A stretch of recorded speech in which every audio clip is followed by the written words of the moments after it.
Hello everyone. आज हम सीखेंगे सब्ट्रैक्शन ऑफ फ्रैक्शंस। ये 4 क्वेश्चंस हमारे पास में हैं जिनकी हेल्प से हम इस कॉन्सेप्ट को इजीली समझ सकते हैं।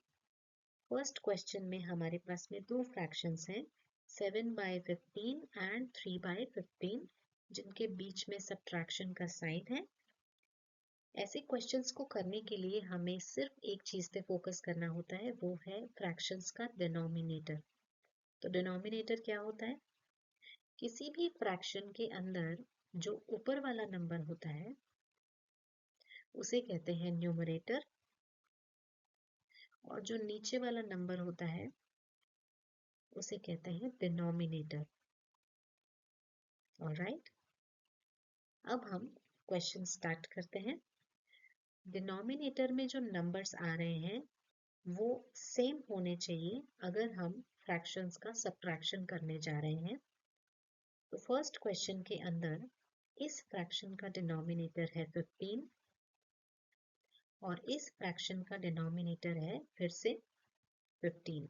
क्योंकि डिनोमिनेटर सेम है इसलिए हम इस सब्ट्रैक्शन को कर सकते हैं। कैसे करेंगे? जो भी डिनोमिनेटर में नंबर हमारे पास में आ रहा है उसको यहाँ अलग से डिवाइड के साइन के साथ लिख लेते हैं ऐसे, और न्यूमरेटर में हम ये जो न्यूमरेटर आ रहे हैं ऊपर 7 और 3, इनका सब्ट्रैक्शन लिख देंगे। अब सिंपल है, 7 में से 3 सब्ट्रैक्ट करते हैं तो 4 आता है, तो हमारा जो आंसर हो जाएगा वो होगा 4/15। ऑलराइट, एक और क्वेश्चन देखते हैं, थोड़ी सी क्लैरिटी आ जाएगी। 4/3 में से 1/2 को सब्ट्रैक्ट करना है।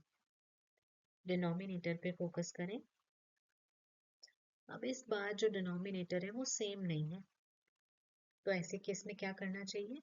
डिनोमिनेटर्स को सेम बनाना होता है। कैसे बनाएंगे? डिनोमिनेटर्स की टेबल को नोट कर लो।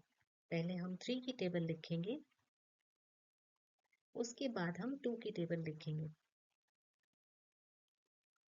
अब हम वो नंबर फाइंड करेंगे जो इन दोनों ही टेबल्स में फर्स्ट टाइम कॉमन आ रहा है। तो 3 और 2 दोनों की टेबल में 6 कॉमन आ रहा है। अब इस 6 का क्या करें? 3 को एक ऐसे नंबर से मल्टीप्लाई करेंगे ताकि यहाँ पे 6 आ जाए। अब 3 को कौन से नंबर से मल्टीप्लाई करना चाहिए कि 6 आ जाए? ऑब्वियसली 2। तो 3 को 2 से मल्टीप्लाई करेंगे, और फ्रैक्शन का ये रूल है कि जब आप फ्रैक्शन के डिनोमिनेटर को किसी नंबर से मल्टीप्लाई करते हैं तो आपको उसके न्यूमरेटर को भी उसी नंबर से मल्टीप्लाई करना होता है। ऐसा इसलिए ताकि उस फ्रैक्शन का फॉर्म चेंज ना हो। तो क्योंकि हमने इस फ्रैक्शन में 3 को 2 से मल्टीप्लाई किया है तो हम न्यूमरेटर को यानी 4 को भी इसी 2 से मल्टीप्लाई करेंगे। ऑलराइट, 3 मल्टीप्लाइड बाय 2 होता है 6 एंड 4 मल्टीप्लाइड बाय 2 होता है 8। ऐसे ही इस डिनोमिनेटर को भी 6 में कन्वर्ट किया जाएगा, इसी 6 में जो यहाँ कॉमन आ रहा है। तो 2 को 6 में कन्वर्ट करने के लिए किससे मल्टीप्लाई करें? 3 से। तो 2 3 होता है 6, और यही काम हमें न्यूमरेटर में भी करना है। तो 2 3 हो जाएगा 6 एंड 1 3 हो जाएगा 1। अब जैसा हमने यहाँ किया था फर्स्ट क्वेश्चन में, उसी प्रोसेस को रिपीट कर देंगे। डिनोमिनेटर को एक बार यहाँ अलग से डिवाइड के साइन के साथ लिख देंगे, और सब्ट्रैक्शन को सिर्फ न्यूमरेटर्स के बीच में परफॉर्म करेंगे। तो 8 में से 1 सब्ट्रैक्ट करना है। 8 में से 1 सब्ट्रैक्ट करने पे आंसर आता है 7। तो हमारा जो आंसर हो जाएगा वो होगा 7/6। ऑलराइट, थर्ड क्वेश्चन देखते हैं। 3/5 में से हमें 1/2 को सब्ट्रैक्ट करना है। डिनोमिनेटर पे फोकस करें। 5 एंड 2 सेम नहीं है, तो इस बार हमें 5 और 2 की टेबल को नोट करना है।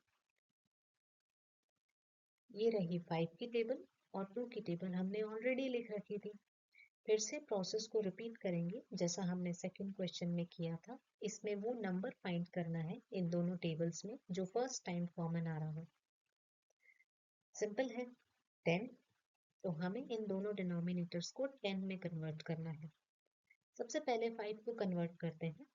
5 को 10 में कन्वर्ट करने के लिए हमें इसे 2 से मल्टीप्लाई करना पड़ेगा, और जब आप डिनोमिनेटर को 2 से मल्टीप्लाई करेंगे तो आपको न्यूमरेटर को भी 2 से मल्टीप्लाई करना पड़ेगा।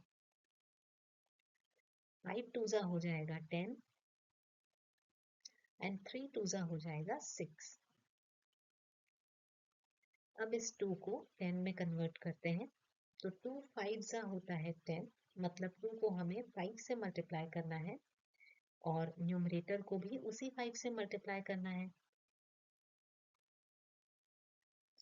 2 5 हो जाएगा अगेन 10 एंड 1 5 हो जाएगा 1। अब सिंपल है, जो डिनोमिनेटर हमारे पास में आ रहा है उसको यहाँ पे अलग से नोट कर लेते हैं,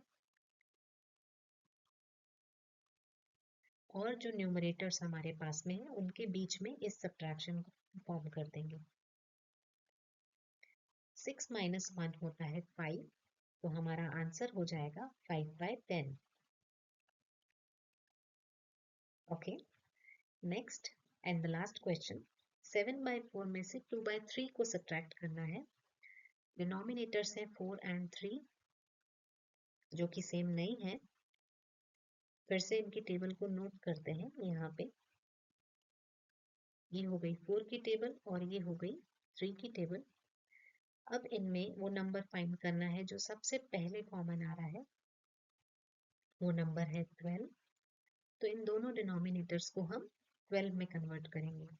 4 को 12 में कन्वर्ट करने के लिए 3 से मल्टीप्लाई करना पड़ेगा और न्यूमरेटर भी इसीलिए 3 से मल्टीप्लाई होगा। तो ये हो जाएगा ऐसा, 4 मल्टीप्लाइड बाय 3 होता है 12 एंड 7 मल्टीप्लाइड बाय 3 होता है 21। ऐसे ही हम इस 3 को 12 में कन्वर्ट करें तो हमें इसे 4 से मल्टीप्लाई करना पड़ेगा और इसीलिए न्यूमरेटर भी 4 से मल्टीप्लाई हो जाएगा। 3 4 होता है 12 एंड 2 4 होता है 8। अब क्योंकि डिनोमिनेटर सेम हो गया है, इसे अलग से नोट कर लेते हैं और ऊपर हमारे पास में न्यूमरेटर में आ गया 21 माइनस 8। 21 माइनस 8 में आता है दैट इज 13, तो हमारा आंसर हो जाएगा 13/12। That's it.